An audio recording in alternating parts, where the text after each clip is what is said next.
ഇടുക്കി രൂപത 4ാമത് മരിയൻ തീർത്ഥാടനം സെപ്റ്റംബർ 7-ാം തീയതി ശനിയാഴ്ച നടക്കും. രൂപതയുടെ വിവിധ ഇടവകകളിൽ നിന്നുള്ള ആയിരക്കണക്കിന് വിശ്വാസികൾ രാജാക്കാട് ക്രിസ്തുരാജ ഫെറോന പള്ളിയിൽ നിന്നും രാജകുമാരി ദൈവമാതാ തീർത്ഥാടന ദേവാലയത്തിലേക്ക് കാൽനടയായാണ് തീർത്ഥാടനം നടക്കുന്നത്.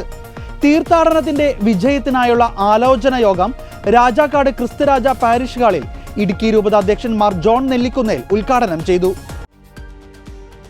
തീർത്ഥാടനം വിശ്വാസ സമൂഹത്തിന്റെ ആത്മീയ ഊർജമാണ്. സഭയുടെയും സമൂഹത്തിന്റെയും പൊതുവായ ആവശ്യങ്ങൾ തീർത്ഥാടനത്തിന്റെ നിയോഗങ്ങളായി സ്വീകരിച്ച് വിശ്വാസ സമൂഹം ത്യാഗപൂർവ്വം യാത്ര ചെയ്യുമ്പോൾ ദൈവാനുഗ്രഹം സമൃദ്ധമായി ലഭ്യമാകും.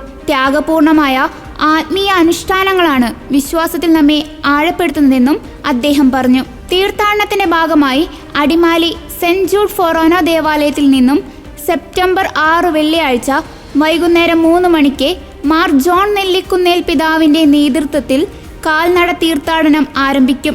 അടിമാലി, കൂമ്പൻപാറ, തോക്കുപാറ, ആനച്ചാൽ, കുഞ്ചിത്തണ്ണി, എല്ലക്കൽ വഴിയാണ് തീർത്ഥാടനം രാജാക്കാട് പള്ളിയിൽ എത്തിച്ചേരുന്നത്. തീർത്ഥാടനത്തിന്റെ ക്രമീകരണത്തിനായി വിവിധ കമ്മിറ്റികൾക്ക് രൂപം നൽകി.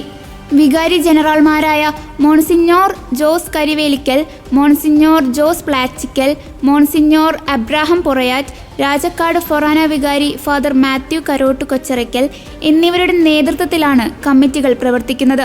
Father James Chowrankuzhiyil, father George Pattathekuzhi, father Sebastian Kochupurackal, father John Mundaikkad, sister Anipaul CMC, sister Litty SABS, Shri George Koickal, Shri Jerin Pattankulam, Shri Sijo Elanthoor, Biju Periyappillil, Agasthy Karottel, Jaison Ottaplackal, Manoj Illikkunnel, Binoy Koonammackal, Johny Rathappillil, Jose Edavazhickal, Jose Kaimattathil എന്നിവർ പ്രസംഗിച്ചു.